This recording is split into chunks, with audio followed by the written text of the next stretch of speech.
Characterized with the classic mottled crunchy crust, soft and fluffy interiors with a slightly sweet note, this tiger bread is simply impossible to resist.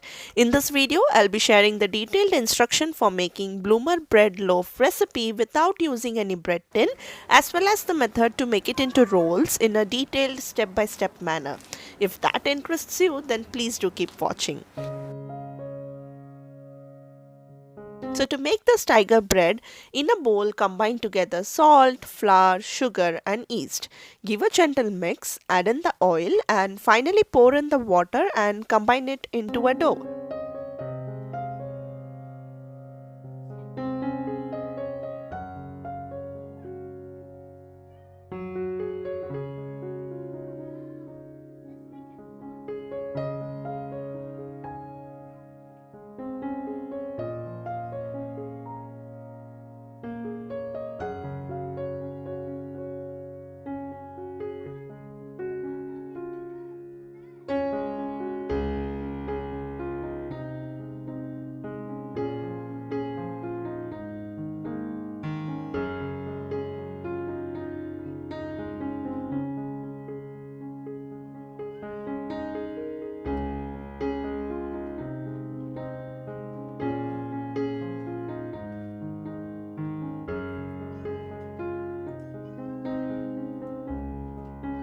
Eventually, you will have to ditch the spatula and work with your hands. So, yeah, rest assured that my hands are super clean here.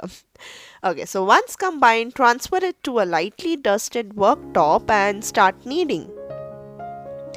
Like every other dough, this is going to be a messy job, but do keep kneading and eventually you will reach the soft, supple and pliable dough stage.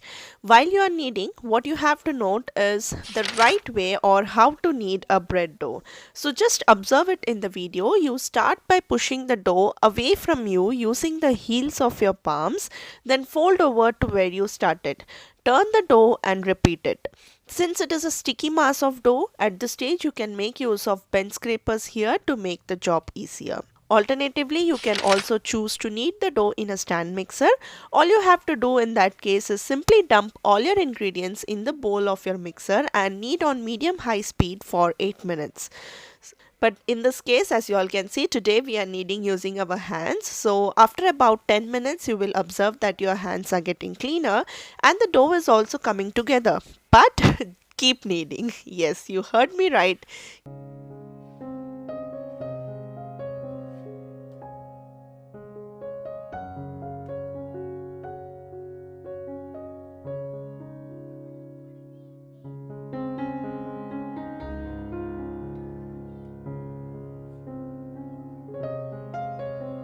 Keep kneading for another about 5 minutes or so and you will observe that the dough is soft and pliable yet sticking when you try to pull it away from the worktop. This indicates that the dough is nicely moist and is ready to be proofed. So to show it to you all once again, if you press your finger against the dough and try to release your finger, you will observe that the dough, you will observe that you're able to pull your hands, but the dough is giving a slight resistance. So that's how the dough should be. So this indicates that the dough is moist and is now ready to be proofed. To proof the dough, you can use the same bowl in which you mixed the ingredients. Lightly grease the bowl with some oil, place your dough in it and give it a quick turn so that the dough is coated on all sides with oil. This would ensure that the dough does not dry out while the proofing stage. Cover with a cling wrap followed by a tea towel and allow it to proof for 1 hour.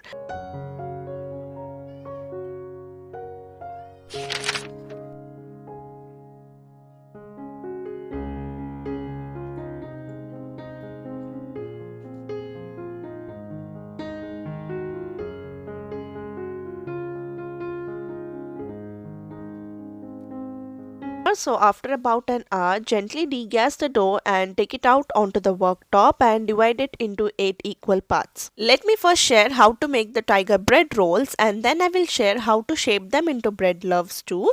So the best part is that you do not need any bread tin to make it cool, right? Okay, so as of now, let's make the rolls, and as I was saying, let us divide it into 8 equal parts. You can choose to eyeball and divide it or measure out each ball weighing around 77 grams. Tuck the sides underneath to give it a round shape, and then using your thumb and fingers roll the dough to tighten it well. You can watch our video on 9 mistakes you probably are making while making the bread rolls to understand why shaping the bread rolls is so important. But as of now, I won't repeat it in this video or else it would become way too long. So yes, you can feel free to check that video. But now let us just remember to shape them well and then place it in a lightly greased tray.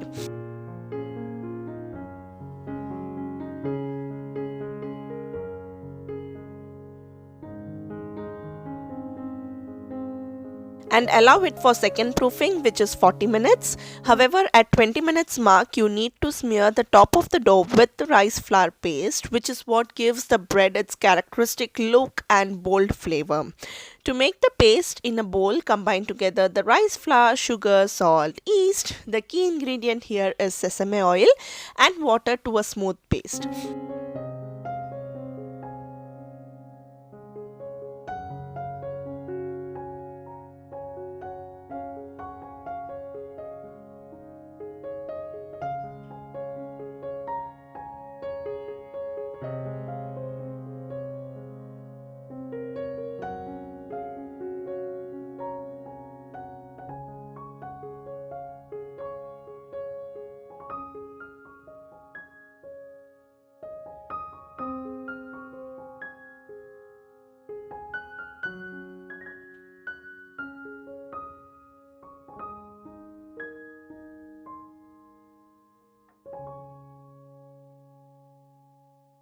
You can add little extra water if you find that the paste is too dry and won't coat the dough well. Also here, in place of sesame oil, you can use vegetable oil as well. At 20 minutes mark, smear the top of your bread dough gently with this prepared rice flour paste, taking care not to deflate the dough. So I started with a silicone brush here, but eventually I found that a spoon would make my job way too easier, so switched on to one.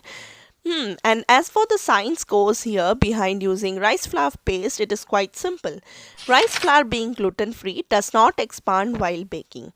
So while the brewed white bread dough expands, the rice flour paste on top dries, breaks at certain point, and eventually crisps up, giving the patterned look and also the mottled appearance on the crust. So it would be only fair to state here that instead of rice flour, you can use any other gluten free flour like almond flour, oat flour, all millet flour to do the job for you. Comment wow if this made sense to you and you thought this was something interesting. Okay, so once you have smeared, let the dough proof for the remaining duration. This time do remember to grease the cling wrap beforehand and then cover so that nothing sticks to the tea towel. And after a total time of 40 minutes of proving, it is now time to bake the bread rolls. So let us bake it in a preheated oven of 400 degree Fahrenheit or 200 degrees Celsius for 25 minutes until the bread has a nice golden brown coloration on top and the bottom of the bread also sounds hollow.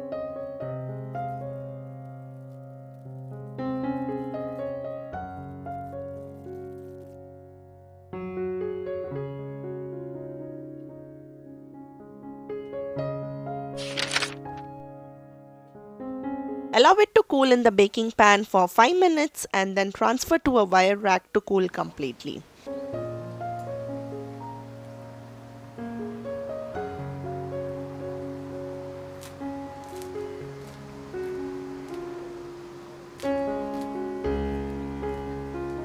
Now let us see how to make the loaves.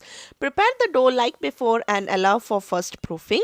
As you all can see, this time I have proofed the dough in Instant Pot. You can find the directions for the same on the blog post. The link for the same is in the description box below. Now this time we will divide the dough into two equal halves. Press each half to form a rectangle. Then start rolling the dough from one end to form a torpedo shape, that is a long loaf shape.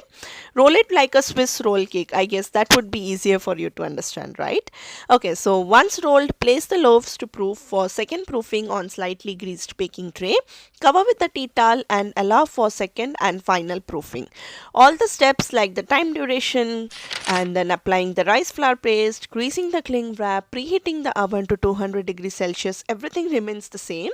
The only difference is that now instead of the 25 minutes time duration, we will bake it for 30 to 35 minutes.